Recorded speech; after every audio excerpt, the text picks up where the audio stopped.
বন্ধুরা, তোমাদের সবাইকে স্বাগতম আমার নতুন আরেকটি ব্লগে। ও সরি বন্ধুরা, তোমাদেরকে তো আমি সালাম দিতে ভুলে গেছি। আসসালামু আলাইকুম। আর বন্ধুরা, তোমরা আজকে আমার এই ভিডিওটা পুরা দেখবা, আর ভিডিওটা দেখার পর তোমরাই বলবা আবে সালে। বন্ধুরা, তোমরা সবাই ধৈর্য নিয়ে এই ভিডিওটা পুরা দেখবা।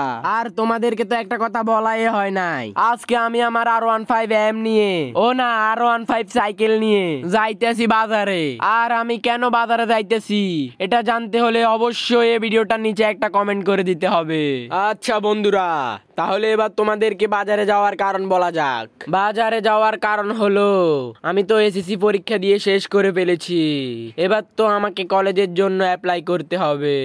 আমি শুনলাম, ও না শুনি নাই, আলামিন ভাইয়া বলেছে 24 তারিখ ধরে নাকি কলেজে অ্যাপ্লাই করার সময় শুরু হয়েছে। তো আমি তার কথা শুনে 24 তারিখে আর যাই নাই, আমি গেছি 25 তারিখে।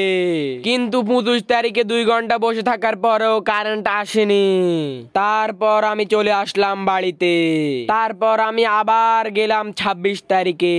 26 তারিখে আমি আমার ভাইয়াকে নিয়ে গেলাম আবেদন করতে। কিন্তু দুঃখের বিষয়, দোকানে যাওয়ার পর দোকানদার বলছে আবেদন করার সময় এখনো শুরুই হয় নাই। তো বন্ধুরা, আমরা এই ভিডিও থেকে কি শিখলাম? কখনো নিজে না দেখে বা নিজের কানে না শুনে কিছু বিশ্বাস করবেন না। আর বিশ্বাস করলেই আমার মতো ডস খেয়ে ফিরে আসতে হবে।